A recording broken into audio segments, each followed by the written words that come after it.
Bonjour à Michel, que je viens de rencontrer juste à côté. Bonjour José. Et Jean-Luc. Et puis, comme on vient de commencer la conversation, ça me paraissait tellement intéressant, j'ai t'ai proposé, si tu voulais dire au micro ce que tu me disais sur ta conception de la vie. Mais je pense, moi, qu'il faut vivre consciemment. Ouais. Consciemment, ça ne veut pas dire ce que les gens pensent généralement, c'est-à-dire je saute sur tout ce qui bouge. C'est ça. Mais ça veut dire prendre le temps de savoir ce que la manifestation extérieure, quelle qu'elle soit, éveille en moi. C'est ça. C'est pour la température, l'ambiance.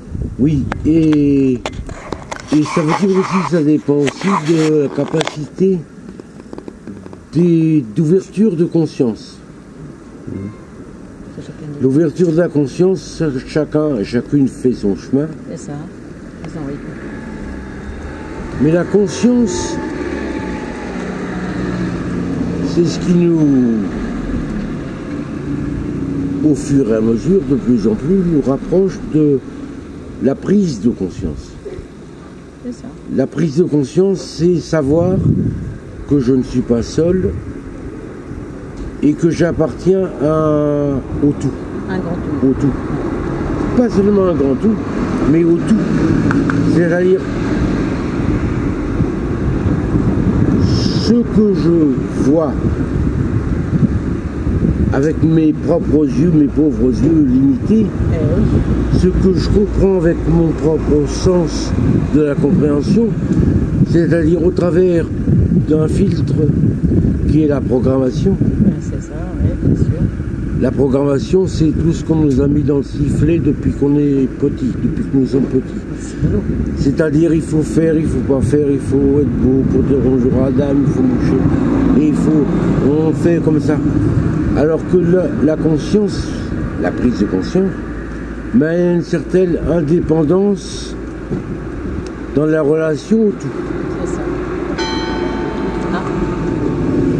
C'est confirmé par la cloche. À la Oui. terre. Voilà, alors qu'est-ce que je dis d'autre?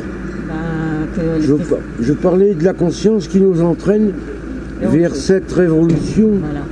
De la révolution, réévolution, Oui. de la prise de conscience de ce qu'est l'amour. L'amour, contrairement à ce que les gens pensent, c'est pas sexuel, Ben non. purement sexuel. Oh. Ça peut l'être, ça fait partie du tout. Ben oui. C'est pas que. Mais le sexe, c'est avant tout la procréation. Et bien sûr que quand les gens font ce qu'ils appellent l'amour, font-ils toujours l'amour?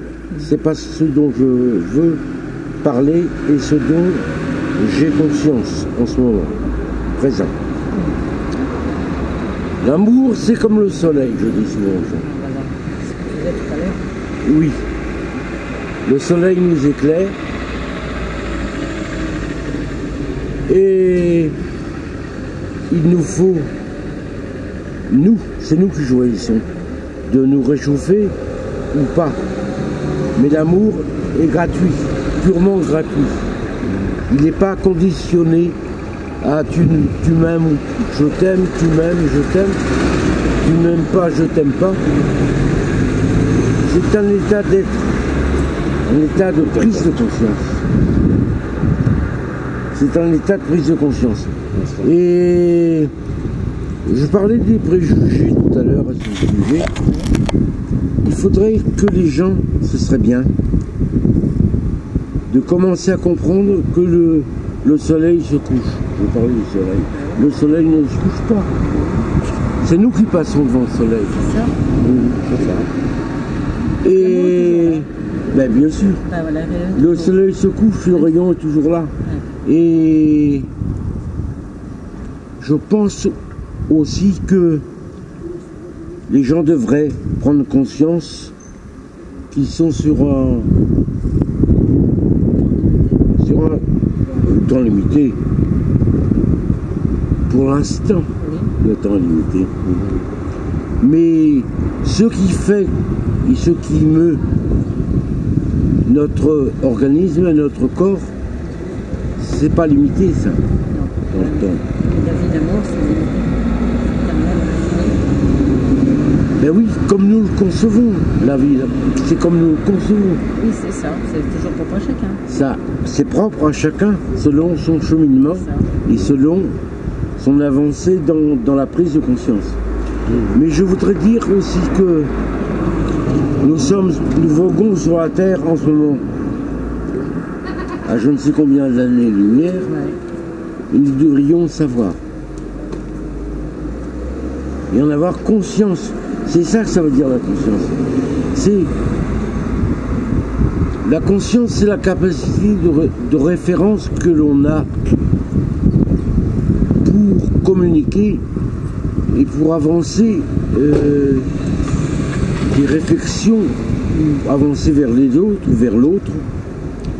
C'est cette capacité que l'on a dans le présent, là, ici, Ouais. de savoir toutes ces nuances dont je suis en train de vous parler, de les connaître, et de pouvoir en faire sa réflexion et l'objet de sa communication. Parce que c'est pas la même chose si je crois que je suis une espèce d'animalo-humain bloqué sur la planète, là, fixe, que de savoir, c'est pas la même chose que celle de savoir que je suis en mouvement dans l'univers. Ah, bah oui, ça change tout. Et si j'appartiens au tout, je appartiens aussi à cet univers.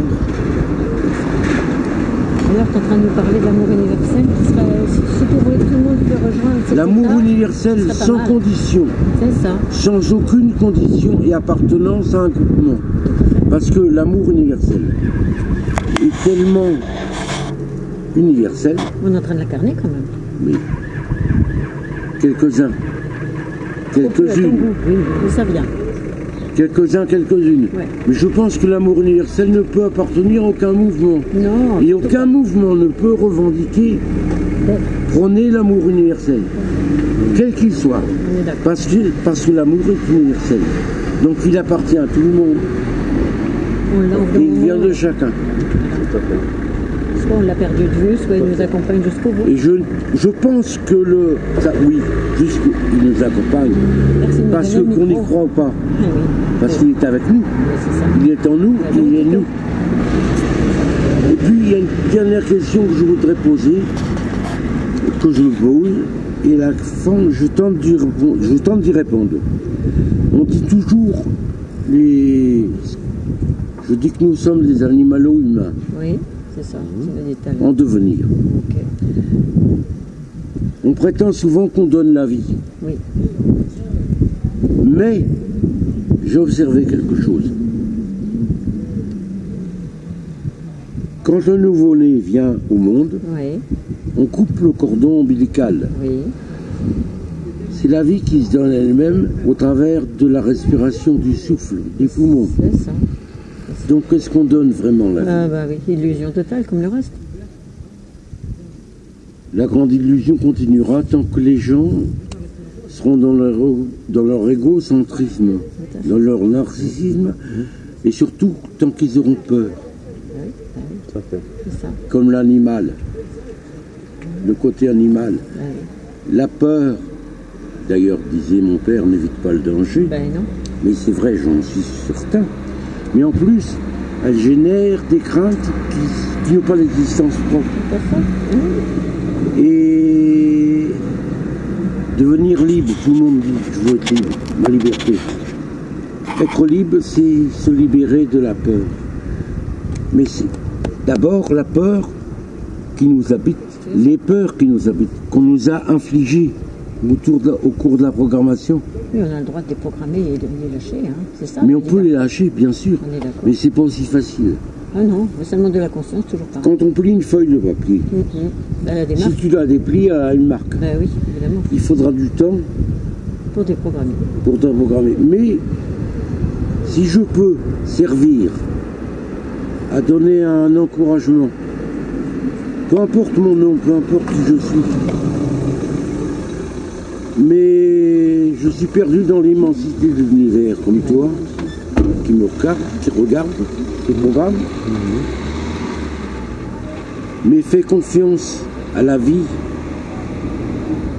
Et la première chose, la première réalité qui te rend vivant, c'est parce que tu possèdes ou ne possèdes pas, ou que tu voudrais posséder. C'est la première réalité qui est entrée en toi, qui t'a habité à ta naissance, le souffle. Et ça, on ne le voit pas. C'est par l'invisible que tu existes. C'est ce qui fait toute ta vie et toute ta dimension. Retrouve ton origine. Et tu seras vivant. Et pas borné. Bah, vivant. On est libre quand on est vivant. C'est ça. Bah, oui. Merci. Merci infiniment. Voilà. Merci Michel. Merci. Avec plaisir. Voilà. Et ben, bonne journée.